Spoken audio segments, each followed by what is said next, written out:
Well, Ohio Governor John Kasich had a strong showing 2 weeks ago in New Hampshire, capturing second place with roughly 16% of the vote there.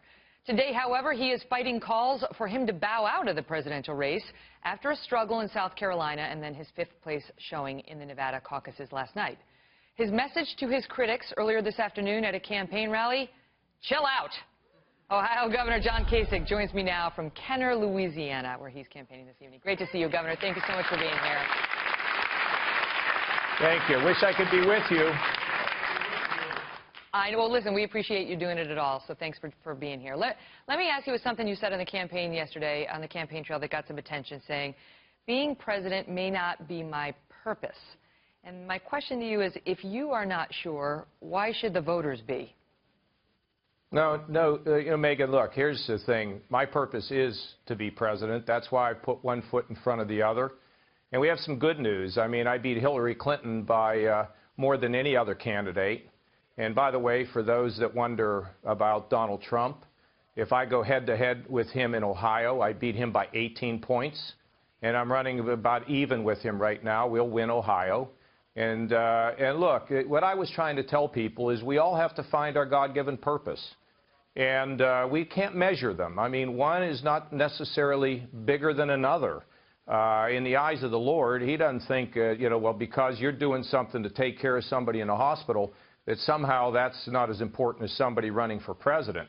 But, in this life, we have to always pursue what we think we're supposed to do, what is in our gut.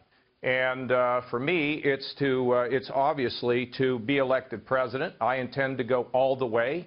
I intend to be the nominee, and I intend to beat Hillary Clinton by more than 11 points when we get into the fall election. So make no mistake about it. This is what I'm supposed to do, and I'm doing it all out. Let's talk about the situation in particular in Ohio, because the latest Quinnipiac poll actually shows that you are trailing Donald Trump. It shows he's got 31, you've got 26. Here in Texas, the latest poll shows that he has a 15-point lead over Donald Trump, and Cruz is in the #1 position.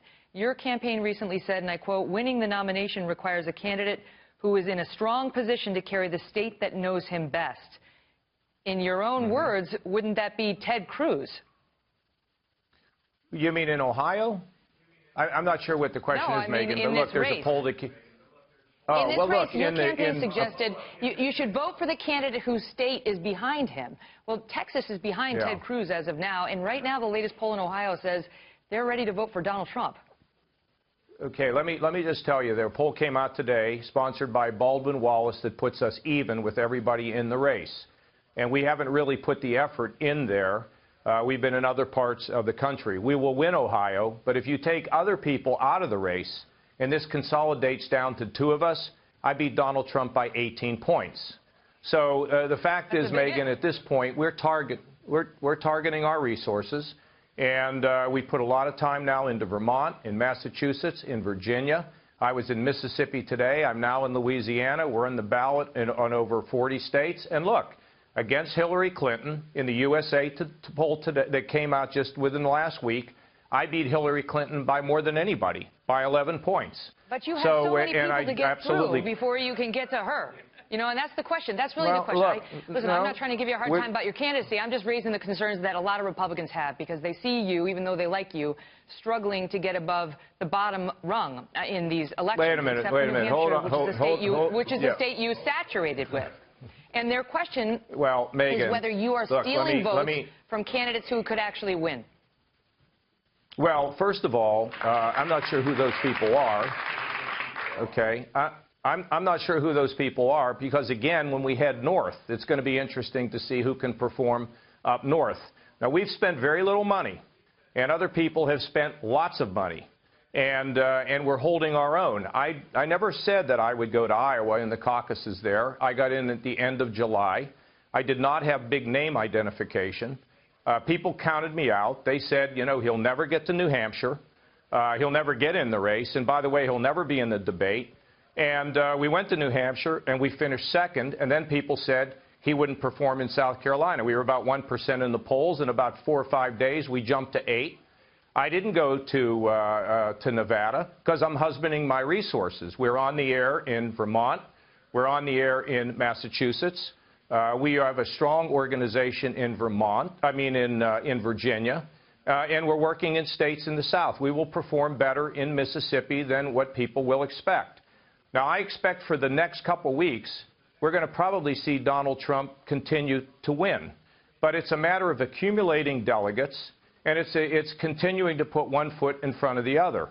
We've had a number of people who have signed on in the last 3 days. Today it was Governor Butch Otter. Just a couple days ago it was Tom Ridge, the former Homeland Security Chief for George Bush. We have a number of financial people who have signed on.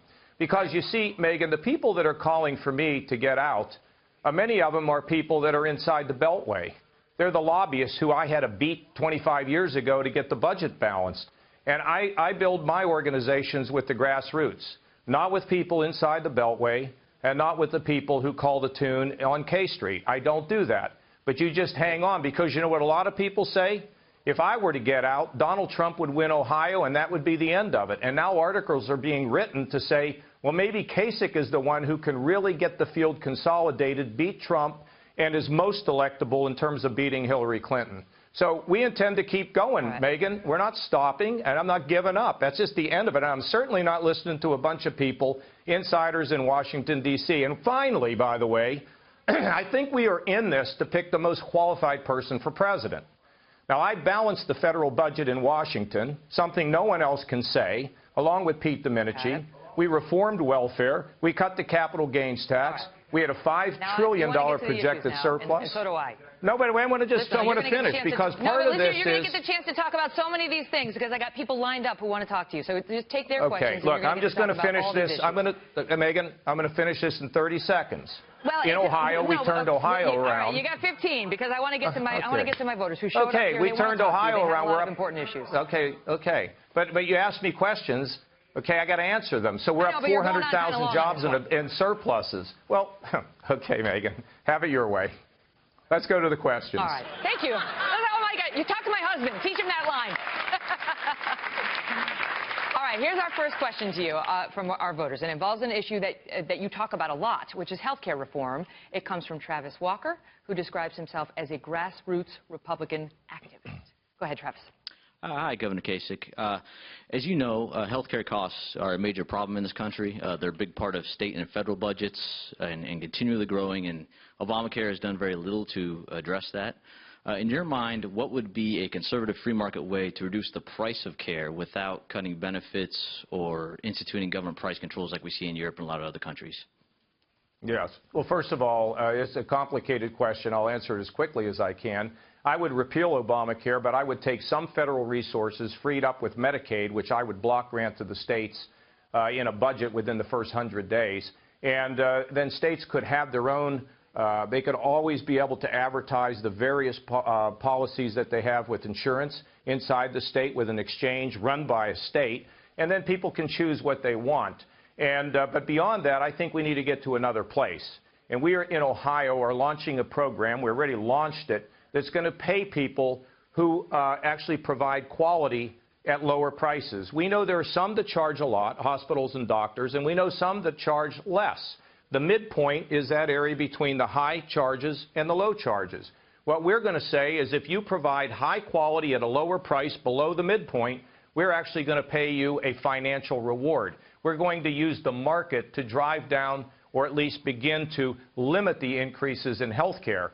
And the fact is that we're beginning to do this in the state. And I'm also a governor that took Medicaid from a 10.5% growth to 2.5% in my second year. And we have very good people, quality people who understand this process. So number one, we're going to begin to pay people for high quality and low prices in Medicaid. And now the private sector, the insurance companies, the hospitals, the doctors are getting together on episodes to make sure that we can pay people a reward if they keep us healthy and they give us good quality below the midpoint.